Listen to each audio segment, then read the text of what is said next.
buenas noches. Bienvenidos a la segunda edición del Mes de la Salud en Asturias, un espacio del Comercio y Canal 10 en el que contaremos con reconocidos profesionales sanitarios para hablar de las especialidades que más interesan y para que ustedes puedan compartir con ellos en directo todas sus dudas.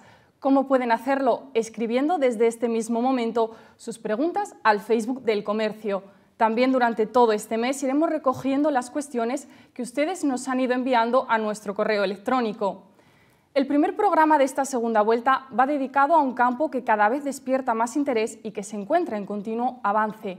Hablamos de la reproducción asistida. Para informarnos de los últimos progresos y de las técnicas más innovadoras, tenemos con nosotros al Centro de Fecundación In Vitro de Asturias, una clínica pionera a nivel nacional en realizar técnicas de reproducción asistida desde que se fundó hace ya casi 30 años. Actualmente se encuentra a la vanguardia en tecnología e instalaciones para realizar este tipo de tratamientos y ofrecer así las mejores soluciones a la infertilidad. Hoy nos acompaña parte del equipo de CEFIBA para dar respuesta a todas aquellas dudas que ustedes nos hagan llegar y que quieran resolver de la mano de los mejores expertos. Comienzo dando la bienvenida al doctor Pedro de la Fuente, director de CEFIBA. Buenas noches, doctor. Buenas noches, Saray, buenas noches. También tenemos con nosotros a la doctora Luz María Rodríguez, bióloga y directora del Laboratorio de Fecundación In Vitro de CEFIBA. Buenas noches, doctora. Buenas noches. Y completa la mesa el doctor Julio César Quintana, director médico de CEFIBA y ginecólogo. Buenas noches, doctor. Buenas noches. Muy bien, pues comencemos, doctor de la Fuente. Son muchos los que recurren y acuden a la clínica CEFIBA en busca pues, de un tratamiento de reproducción asistida. ¿Cuál sería el perfil más habitual de estas personas que se ponen en sus manos, doctor de la Fuente? Bueno, pues le tengo que decir que esta es una pregunta que los que llevamos ya unos años en reproducción o en fertilidad, como en CEFIBA llevamos 30 años, como decía antes, pues hemos visto cómo el perfil de las pacientes se ha ido modificando con los años y especialmente debido fundamentalmente a cambios sociales que se han ido produciendo. Así, por ejemplo, cuando empezamos en reproducción, pues lo típico era, el perfil típico era el de la pareja, el matrimonio clásico, que llevaba varios años intentando embarazo y que no lo conseguía y acudía a la clínica de esa manera. Luego fuimos viendo cómo fueron apareciendo otros perfiles, por ejemplo, el perfil de la mujer sola, de mujeres que han decidido el afrontar la maternidad en solitario. Cada vez más, los cambios sociales han repercutido en eso. Otro perfil que tenemos ahora también son parejas de lesbianas, por ejemplo. A raíz de la ley de matrimonio homosexual, pues empezaron a surgir parejas de este tipo. También tenemos este perfil. Y últimamente quizá hay otro perfil que está, digamos, empezando y que yo creo que va a empezar a hacer su ebullición en poco tiempo, que es el de perfil de mujeres que desean, por razones también laborales, sociales, desean retrasar la maternidad, pero al mismo tiempo preservando la fertilidad, y ese es un grupo de mujeres o de parejas, la mujer de alguna pareja, de mujeres que acuden a la clínica para preservar ovocitos, y eso yo creo que va a ser un poco más el futuro. Pues hablaremos de algunos de esos perfiles más adelante. Doctor Quintana, ¿cuál es la principal causa de infertilidad en las mujeres y qué tendencia es la que se registra actualmente en la infertilidad entre la sociedad? ¿Es una tendencia que se encuentra estable, que va en aumento? Cuéntenos. La principal causa en las mujeres, un poco siguiendo la línea de que decía el doctor de la Fuente, es fundamentalmente por temas sociales. ¿Qué significa esto? Que las mujeres consultan cada vez por edades más avanzadas, por diferentes motivos, por trabajo, por que quieren terminar su carrera, porque diferentes razones, se va retrasando la maternidad. Y generalmente hay una edad que manejamos como límite o ideal, que serían los 35 años. La mayoría de las consultas que tenemos actualmente ya casi pasan esa edad. Entonces, es un fenómeno social que hace que las mujeres consulten tardíamente. Como consecuencia de esto, la cantidad y sobre todo la calidad de los óvulos va disminuyendo con la edad. Y esa es una causa quizá la causa más importante en este momento y que realmente va en aumento progresivamente, como decíamos antes, por el tipo de temas sociales. Después hay otros temas muy variados, que pues son diferentes patologías del ovario o del útero, que pueden ser la causa, pero eso ya puede suceder a cualquier edad, ¿vale? Pero la causa principal es esa que comentábamos antes. Doctora Rodríguez, estas causas que propician la infertilidad son las que hacen que muchas personas recurran a estos tratamientos de reproducción asistida. Dentro de los tratamientos que se encuentran dentro de la reproducción asistida, que abarca la reproducción asistida, ¿en qué casos se optaría por la inseminación artificial y en qué casos por la fecundación in vitro? Bueno, pues optaríamos por la inseminación artificial cuando nos encontramos con se suele aceptar como límite unos 38 años. Pero para ello la mujer debe tener una buena reserva ovárica y debe tener conservadas el aparato reproductor, tanto las trompas como el útero. En el caso también interviene el factor masculino y podríamos hacerlo con semen de donante, y en caso de ser con el semen de la pareja, la inseminación artificial estará indicada cuando el recuento de espermatozoides por mililitro es superior a 3 millones. Para la fecundación in vitro, que es la técnica más utilizada, la que más usamos en todos los centros, estaría indicado cuando la mujer presenta una buena reserva ovárica y está conservado también la capacidad uterina para desarrollar el embarazo.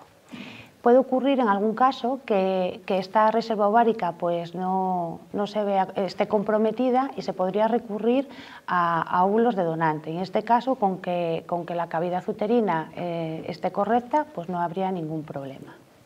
Y en cuanto al varón, al semen, se puede utilizar también banco de semen, o en caso del semen de la pareja, en este caso ya no tenemos un límite de concentración, porque realmente para una microinyección espermática con un solo espermatozoide pues microinyectaríamos un óvulo y ya estaría. Entonces podremos recurrir tanto al semen en el eyaculado, y si no encontramos espermatozoides en el eyaculado, siempre y cuando tengamos espermatozoides en el testículo, pues también podríamos recurrir a ello. Doctor de la Fuente, hacía referencia ahora mismo la doctora Rodríguez a la baja reserva ovárica. ¿Qué se conoce como la baja reserva ovárica y cuáles pueden ser los factores que la motiven?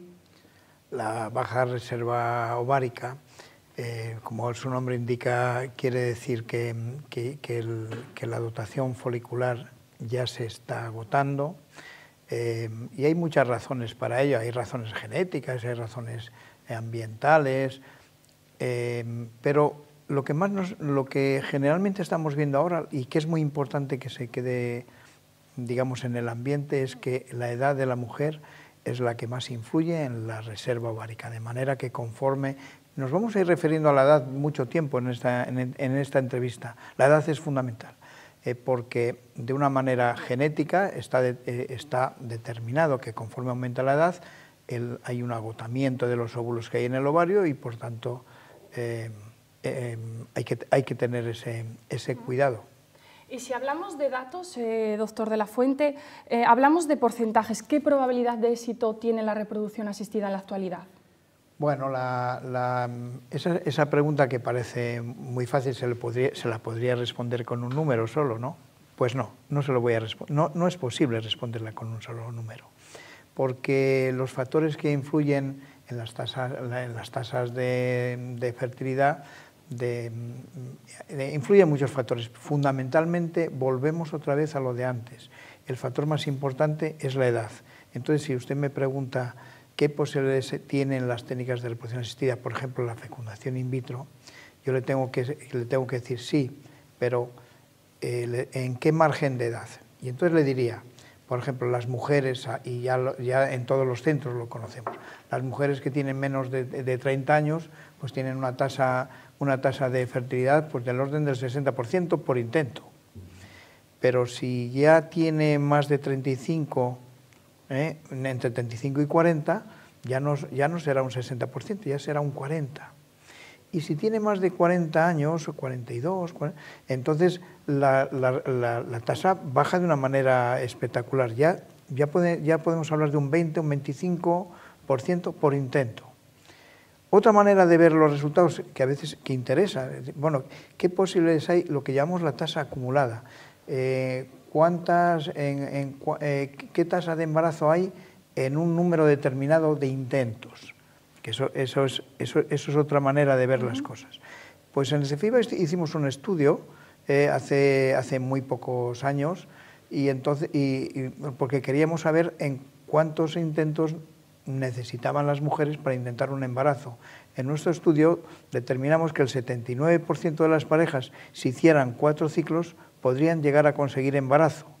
Pero cuando nos fijábamos en la edad, claro, eso era en el conjunto, pero las mujeres o las parejas, las mujeres que tienen más de 40 años, la tasa era inferior. Que si esas mujeres recurrieran a la donación de ovocitos, que son ovocitos de mujeres jóvenes, las mujeres mayores tendrían las mismas posibilidades de embarazarse que las mujeres jóvenes, cuando reciben los ovocitos jóvenes. Muy bien, pues durante estos días hemos estado recibiendo preguntas a nuestro correo electrónico, aprovecho para recordárselo, elcomerciodigital@elcomercio.es, y una de ellas nos la hacía Victoria, y nos decía así, doctor Quintana: ¿es cierto el mito de que si has tenido un hijo, aún con ayuda de un tratamiento de fertilidad, es más fácil quedarte embarazada de manera natural una segunda vez? Bueno, eso hay que matizarlo porque depende, entre otras cosas, primero de la edad de la mujer, como habíamos dicho antes. Y en segundo lugar, depende de la causa por la cual se hizo el primer tratamiento. Evidentemente, por ejemplo, si tenemos una paciente que tiene una obstrucción de las trompas y pues se hizo el tratamiento, evidentemente una segunda vez no va a ser posible que se quede embarazada. Quizás, y eso es una cosa que se dice pero no está absolutamente demostrada, que la disminución del estrés, como ya tienen un hijo, la mujer está más tranquila, ya no tiene que preocuparse tanto, bueno, a veces se desliga del tema, se queda embarazada. Pero claro, eso no está demostrado y no se puede decir que eso sea así. En algunas oportunidades es verdad que hay tratamientos espontáneos luego de un tratamiento de fecundación in vitro, pero depende de muchas variables y no se puede afirmar que sea así, que sea más fácil, ¿vale? Bueno, pues ahí queda eso. Doctora Rodríguez, ¿cómo se puede mejorar la calidad de los óvulos? ¿Hay algunas pautas que se puedan seguir para ello? No, la calidad del óvulo está determinada genéticamente y eso no lo podemos mejorar, ni en el laboratorio, ya nos gustaría. Pero sí que podemos en el laboratorio aumentar la rentabilidad de esos óvulos, favoreciéndoles pues, con los medios de cultivo, optimizando las condiciones de laboratorio, de temperatura, de pH, la presión del oxígeno.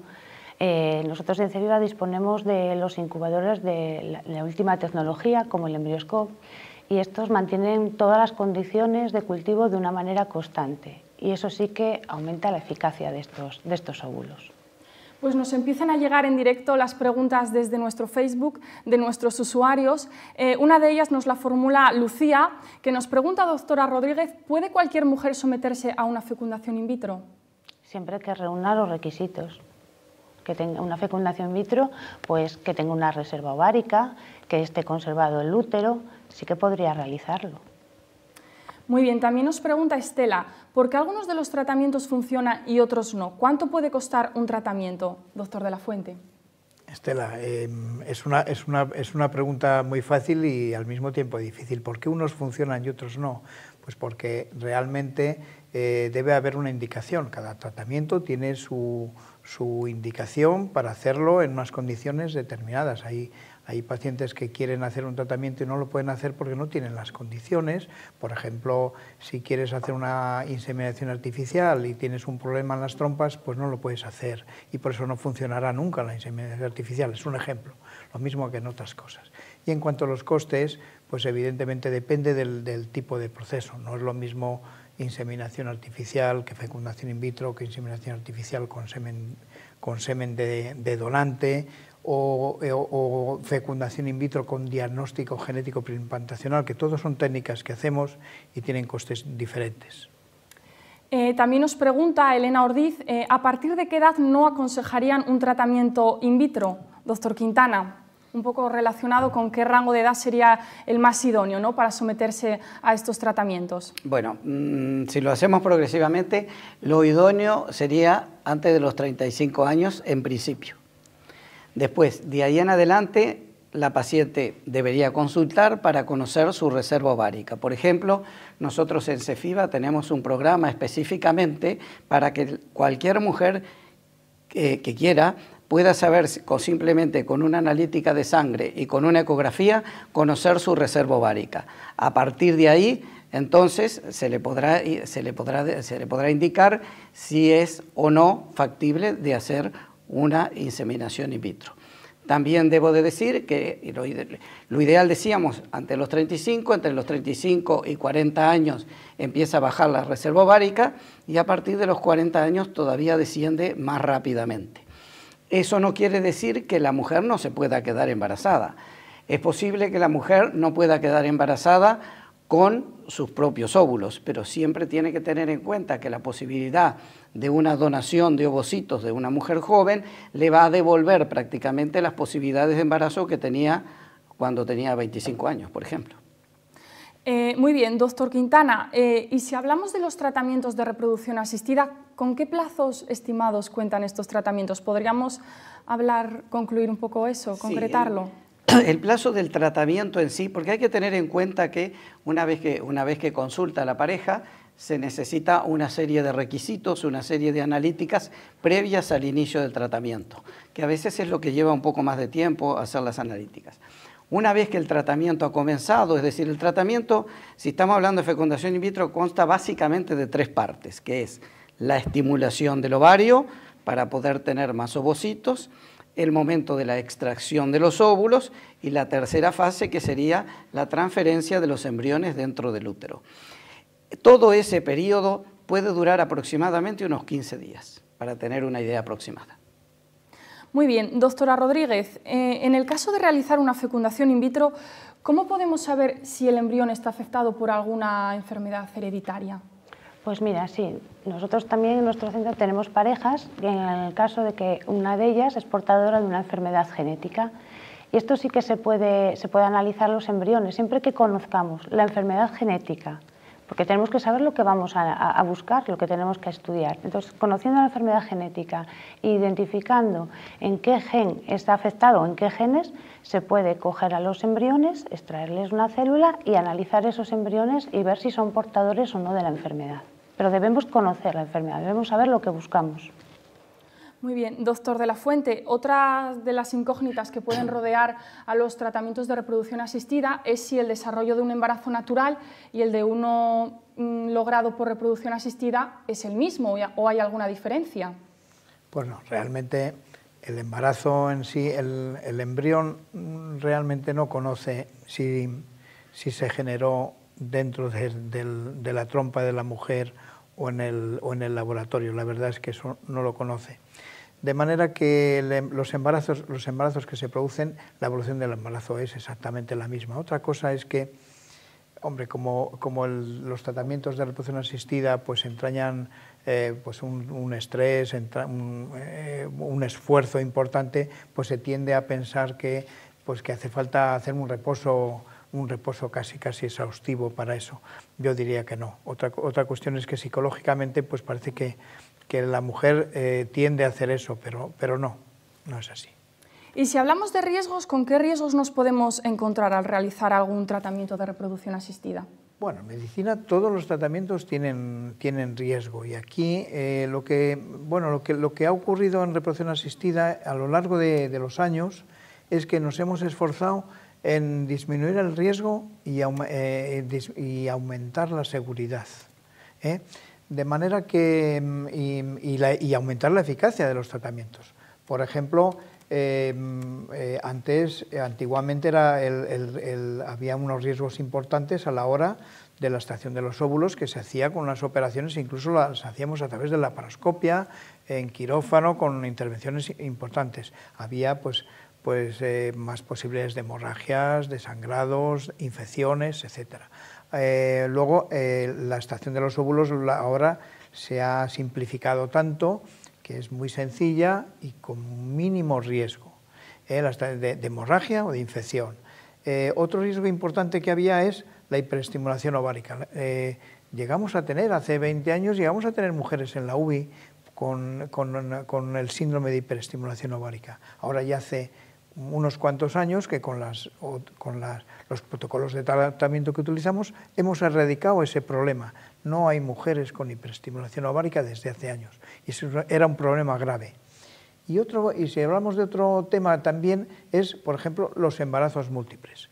También teníamos muchos embarazos múltiples, embarazos de 3. Ahora ya no.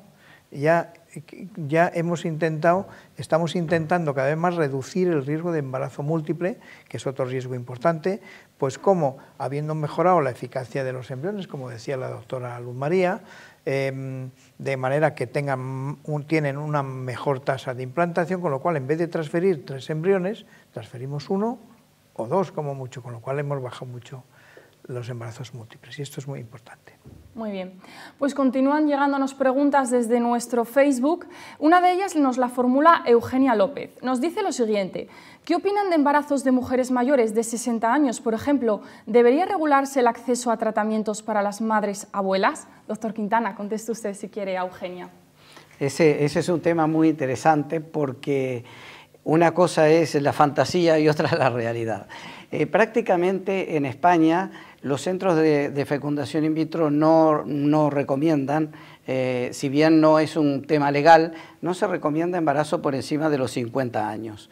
¿Por qué? Por los riesgos que tiene la mujer con el embarazo, es decir, riesgo de hipertensión arterial en una mujer embarazada por encima de esa edad, riesgo de diabetes gestacional y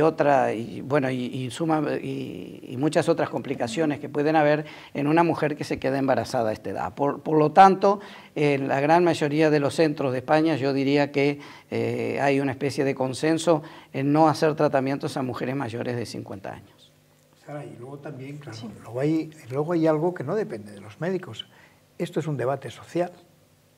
Debe haber un debate social de manera en el cual que ya intervienen pues, legisladores, médicos, claro, psicólogos, para un poco valorar si realmente es aceptable que en este tipo de mujeres que son madres, abuelas, realmente podrían ser aceptables, porque también hay que pensar no solo en la madre y en los riesgos que asume la madre, sino también en qué madre va a tener ese niño. Pero este no es un debate médico, ese es un debate social. Un debate social sin duda que se encuentra muy abierto ahora mismo dentro de la sociedad. También nos comenta Patricia, ¿haber sufrido abortos guarda relación con el éxito o fracaso de un tratamiento de fertilidad? Doctor de la Fuente.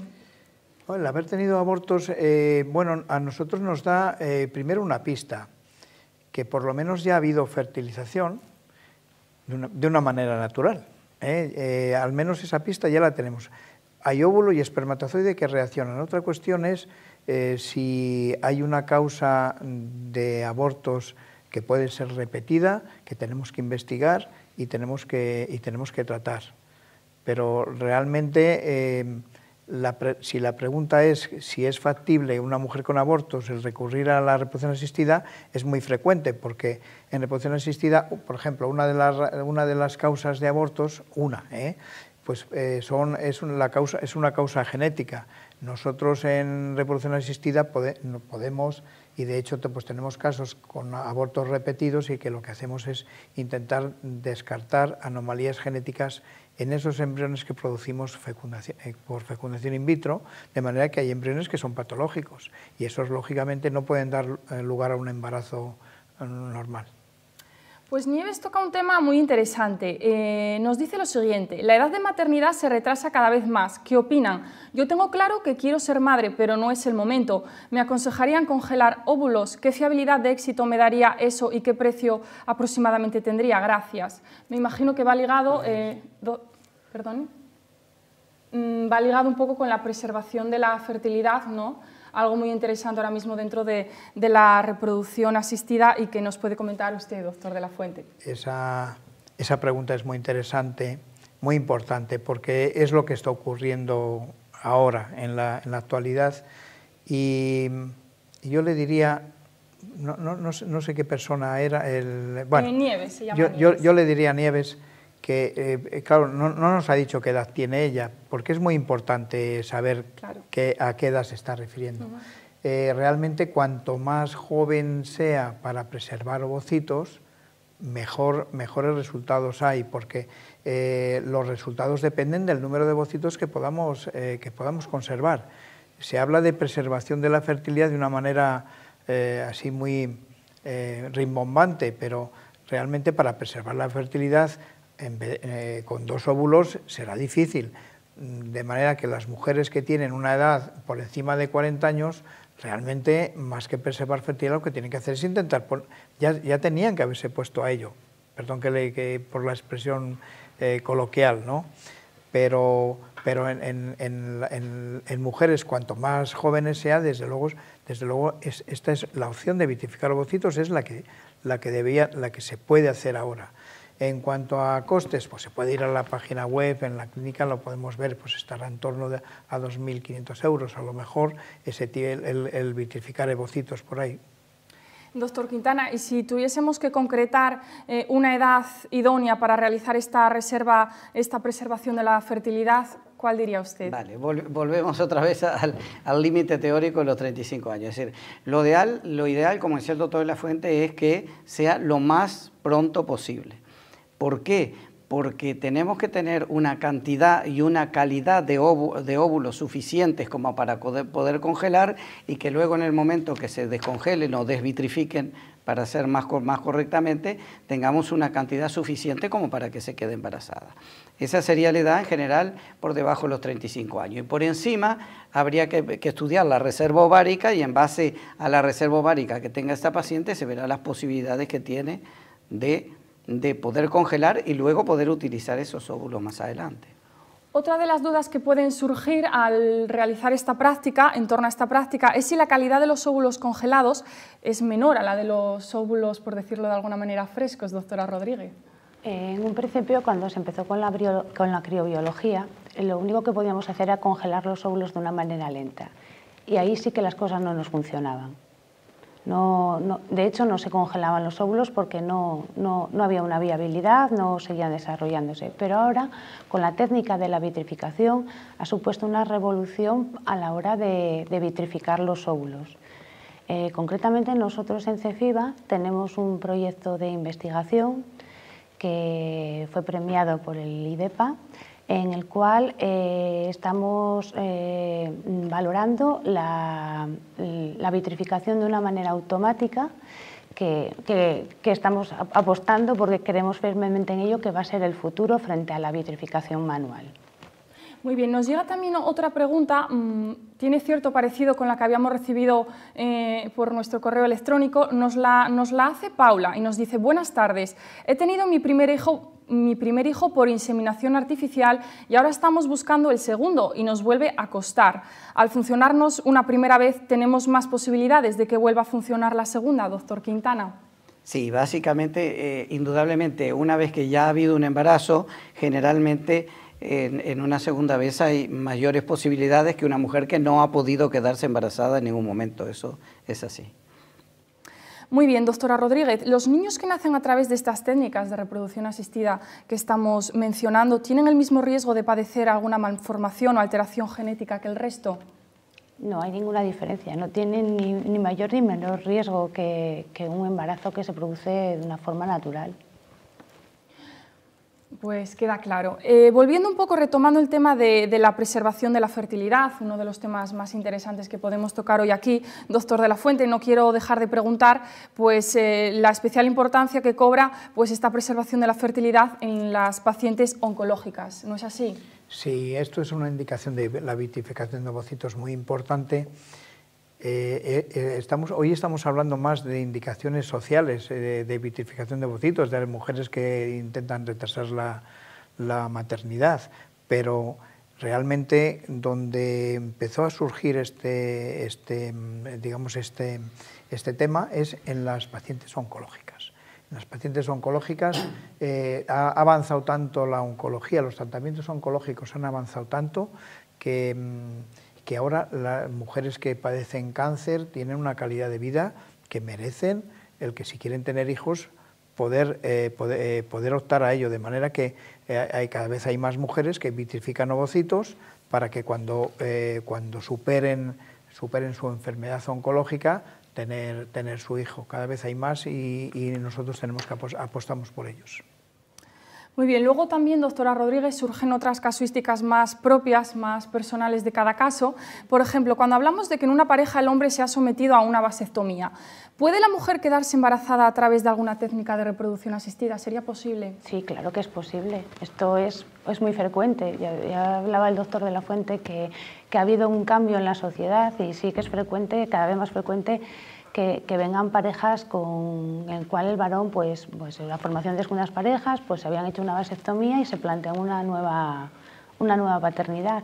Y esto es posible obteniendo los espermatozoides desde el testículo y obtenemos muy buenos resultados en estos casos. O sea que los resultados serían lo mismo que en un caso que no se hubiera producido esta vasectomía, ¿no? Hombre, en los casos en que realizan fecundación in vitro, lo mismo. Claro. Pero hoy en día una vasectomía no es un problema. Doctor Quintana, para aquellas mujeres que opten por la maternidad en solitario, lo comentaba al inicio el doctor de la Fuente, ¿qué posibilidades tienen dentro de la reproducción asistida? Bueno, cuando una mujer en solitario quiere quedar embarazada, en primer lugar hay que estudiar la integridad de su aparato reproductor a través de ecografía, a través de histerosalpingografía y ver también, como decíamos, su reserva ovárica nuevamente, que es la estrella en estas charlas. Entonces, si la mujer tiene una buena reserva ovárica y tiene integridad del aparato reproductor, lo que se trata de hacer en primer lugar es una técnica más sencilla, que es la inseminación artificial, que entiendo que en este caso sería usando un semen de donante, ya que es una mujer sola. En caso de que la reserva ovárica o la integridad del aparato genital, por ejemplo, que haya una obstrucción tubárica o algún otro tipo de problema, recomienden que no es adecuado realizar una inseminación artificial, en ese caso se procedería a realizar una fecundación in vitro con semen de donante. Y finalmente, si la reserva ovárica es muy baja o la mujer, por ejemplo, ya ha tenido la menopausia, entonces no hay posibilidad de obtener ovocitos propios, no hay que olvidarse de la posibilidad de realizar un tratamiento donde sea receptora tanto de óvulos como de espermatozoides o la adopción de embriones que pueda tener la clínica a su disposición. Centrándonos más en esta recepción de los espermatozoides, ¿podría la mujer receptora elegir las características del donante masculino? Esa es una pregunta importante. No, de acuerdo a la ley española, hay que elegir un donante que sea compatible con las características de la receptora. Es decir, si la receptora es morena, de ojos oscuros, no puede decir quiero un donante chino, por ejemplo. Entonces, porque hay que respetar esas características de acuerdo a la ley española, entonces el centro tiene que, respetando la ley, elegir un donante compatible con ella. Muy bien, doctora Rodríguez, en aquellas parejas donde uno de los miembros, que sucede a veces por motivos laborales, pues no se encuentra en su vivienda habitual o por razones de otra índole, ¿sería posible llevar a cabo algún tratamiento de reproducción asistida a distancia, por así Hombre, decirlo? en el caso que la distancia fuera por parte del varón es pues muy fácil porque congelamos el semen y ese no hay ningún problema. En el caso de la mujer, si va a hacerse una estimulación del ovario, eso sí que es aconsejable que esté cerca. Si queremos unas buenas tasas de éxito, esos tratamientos de estimulación de la ovulación deben de ser controlados. Por eso, en estos casos sí que aconsejamos que deben de estar disponibles para hacer los controles que el centro crea pertinente por su propio bien. Pero si la técnica que se va a hacer, por ejemplo, es una recepción de óvulos, eso es un tratamiento mucho más sencillo, que lo único que hay que hacer es preparar el útero y es un tratamiento que lo pueden hacer en casa. Entonces sí que eso sí que se podría hacer a distancia. Muy bien, para tenerlo en cuenta. Doctor de la Fuente, ¿qué método sería el más aconsejable para las mujeres con problemas de endometriosis? La endometriosis. La endometriosis es una enfermedad muy frecuente en nuestra especialidad, en reproducción, porque pero es una enfermedad al mismo tiempo compleja y que digamos que interviene o que influye de una manera diferente en cada mujer influye de una manera diferente, de manera que la repercusión sobre la fertilidad es diferente en unos casos y otros. Es decir, cuando una mujer nos dice yo tengo endometriosis y mi vecina tiene endometriosis pero tiene 2 hijos, es porque esa enfermedad se comporta de manera diferente en cada caso según otras circunstancias. Pero como hay que ser, como quiere una respuesta que sea muy concreta, yo le diría que cuál es el procedimiento digamos más eficaz en la endometriosis cuando la endometriosis ya es seria, la fecundación in vitro. Muy bien. Doctor Quintana, y en el caso de que la mujer se haya realizado una ligadura de trompas, ¿podría conseguir el embarazo por algún procedimiento? Sí, en principio si hay una ligadura de trompas, el procedimiento exclusivo y estrella en este caso sería realizar una fecundación in vitro, porque en ese caso se extraen los óvulos, en el laboratorio se une el óvulo y el espermatozoide y luego se transfiere al útero directamente él o los embriones, de tal manera que no se utilizan las trompas. Pues seguimos recibiendo preguntas de nuestros usuarios. Nos pregunta Ana, si decido someterme a una inseminación, ¿voy a tener molestias, doctor Quintana? Bueno, la inseminación consta prácticamente de una fase de estimulación del ovario, que es una estimulación generalmente suave para obtener 1 o 2 folículos, y generalmente no hay molestias mayormente, aparte de una pequeña inyección subcutánea que se tiene que dar diariamente, y en el momento de la inseminación, la colocación de un espéculo y la realización de la inseminación, los cuales las molestias son mínimas en general. Muy bien, nos realiza Raúl otra pregunta más abierta que da lugar a una respuesta pues, más amplia. Nos dice, ¿cómo se prepara una pareja para iniciar el proceso de un método de reproducción asistida? Quiero entender. ¿Cómo se prepara una pareja? Bueno, realmente, ya lo ha comentado el doctor Quintana, primero tenemos que conocer cuál es la causa. Si no conocen la causa, es la primera investigación que hay que hacer, la causa para establecer el tipo de tratamiento. Yo lo he entendido a Raúl es en general. Sí. Luego, primero hay que conocer la causa, pues hay que hacer un estudio pues de los factores que intervienen en la fertilidad. Y básicamente para conseguir un embarazo necesitamos óvulos, necesitamos espermatozoides y necesitamos que se encuentren.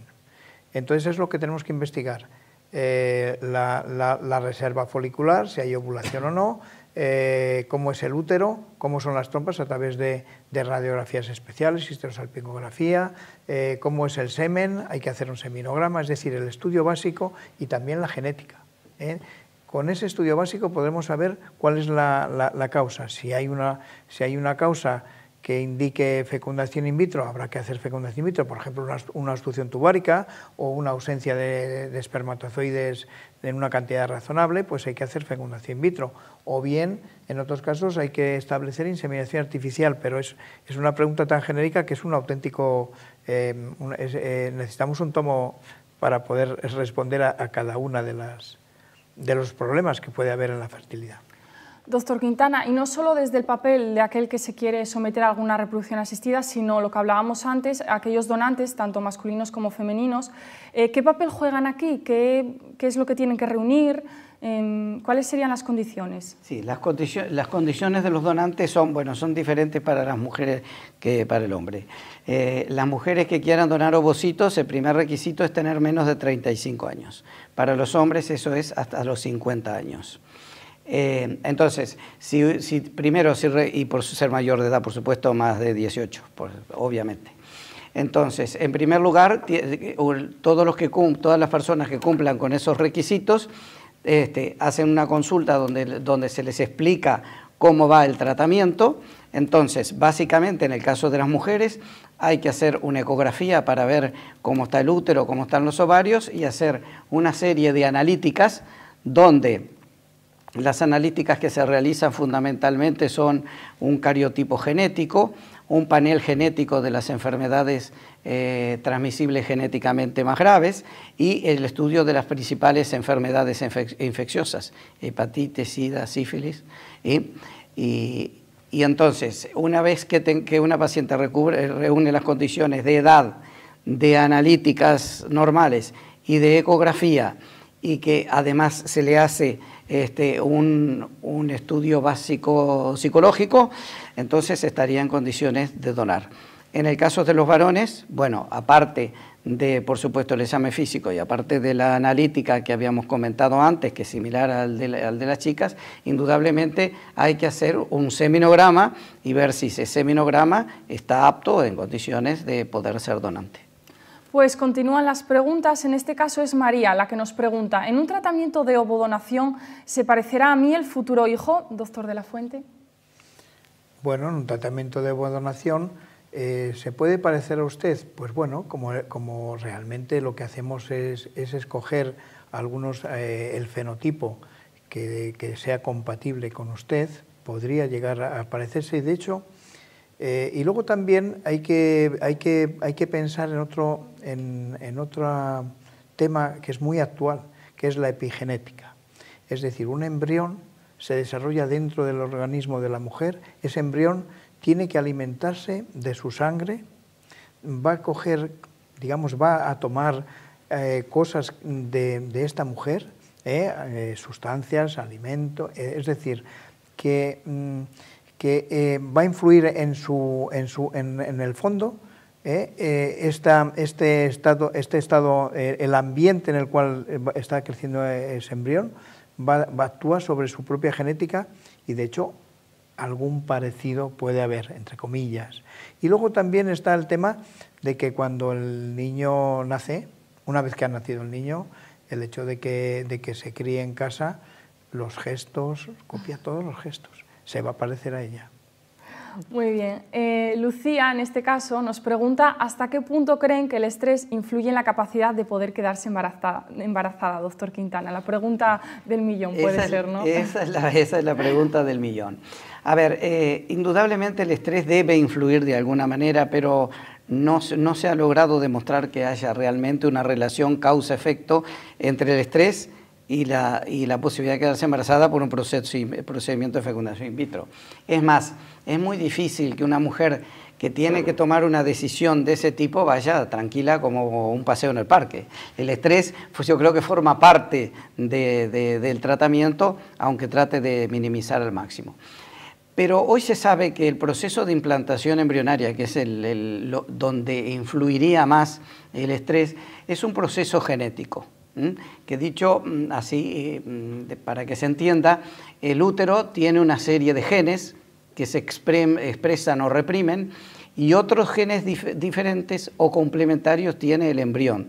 De tal manera que cuando el embrión se coloca en el endometrio, si hay compatibilidad, por decirlo de alguna manera, o afinidad entre el embrión y el útero, se produce la implantación, y si no, no. Y en eso es muy difícil que el estrés realmente pueda influir. Muy bien, pues se nos va acabando el tiempo, se nos van acabando los minutos de este primer programa del Mes de la Salud en Asturias, pero no quisiera despedirme sin que nuestros expertos de hoy, de CEFIBA, nos emitan una última conclusión. Si quieren una recomendación especial para aquellas personas que nos han estado viendo durante estos minutos y se estén replanteando con más fuerza, pues recurrir a uno de estos métodos de reproducción asistida. Doctor de la Fuente, si quiere comenzar usted mismamente. Bueno, yo les diría a las mujeres, me gusta referirme con una frase coloquial que ya lo he utilizado varias veces, que no se os pase el arroz, pero yo añadiría, no se os pase el arroz, no dejéis que se os pase el arroz de manera inadvertida. ¿Por qué? Porque ahora disponemos de algunas herramientas que pueden hacer que por lo menos os pongan sobre aviso de cómo es vuestra reserva ovárica, de la cual hemos estado hablando hoy durante toda la noche. De manera que con esta herramienta, que consiste en una simple ecografía y un simple análisis de sangre, podemos conocer cómo es la reserva ovárica, para que la mujer, a la edad que sea, más joven, menos joven, que sepa cómo es su reserva ovárica y que pueda planificar si le va a interesar vitrificar ovocitos para preservar la fertilidad, para cuando desee que la maternidad, para que tenga la maternidad en el momento que ella pueda desear, si la va a retrasar. Pero dicho esto, yo también quiero hacer un apunte. Esto debe ser excepcional. Lo normal es que la mujer se dé cuenta que hay que tener los hijos a la edad que está programada, de manera que está programada y que es a edades más inferiores de las que están viniendo ahora. Eso es lo que nos gustaría, y a lo mejor aquí hay un mensaje para los políticos, que habrá que planificar de alguna manera que la demografía, bueno, funciona, no solo puede aumentar a través de la reproducción asistida, hay que primar otras cosas antes. Doctora Rodríguez, ¿qué les diría usted a nuestros usuarios y telespectadores? Pues yo les diría que la vitrificación de ovocitos es una herramienta muy eficaz y que ha solucionado un problema que nos está surgiendo ahora, hoy en día, como consecuencia de los cambios en la sociedad, que es la preservación de la fertilidad. Muy bien, muy escueta y directa.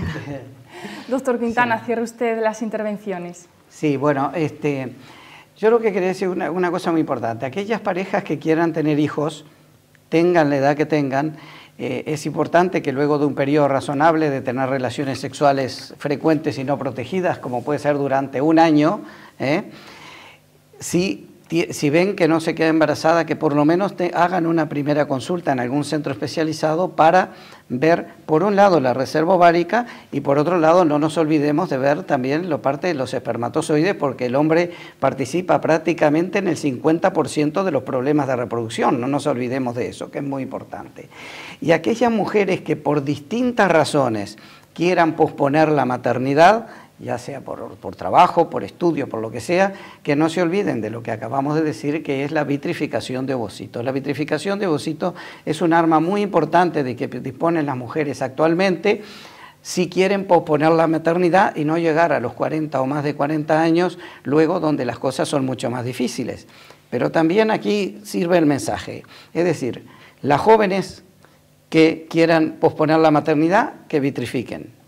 Pero las que no son tan jóvenes, que traten de hacer el tratamiento lo antes posible. Pero las que ya tienen más de 40 años, incluso ya han tenido la menopausia, que tampoco se desanimen porque tenemos posibilidades de ayudarlos. La donación de ovocitos es un método que da muy buenos resultados y que además, como explicaba hoy el doctor de la Fuente, la epigenética hace que el parecido a la receptora sea mucho mayor de lo que se pensaba antes. Por lo tanto, siempre hay posibilidades de tener algún tipo de tratamiento de acuerdo a las características de la pareja. Pues ahora ya sí que sí, llega el momento de despedirse. Muchas gracias a nuestros expertos de CEFIBA por su gran aportación en fecundación artificial. Y muchas gracias a ustedes por responder tan participativamente y activamente a nuestro primer programa. Yo les espero aquí mañana a las 8 de la tarde en un nuevo programa en el que vamos a hablar de audición, vamos a hablar de problemas auditivos y también, por supuesto, de soluciones. Recuerden que pueden enviarnos sus preguntas desde este mismo momento a nuestro correo electrónico, elcomerciodigital@elcomercio.es, y si no, mañana también en directo. Estaremos encantados de responder a las preguntas. Muchas gracias. Buenas noches.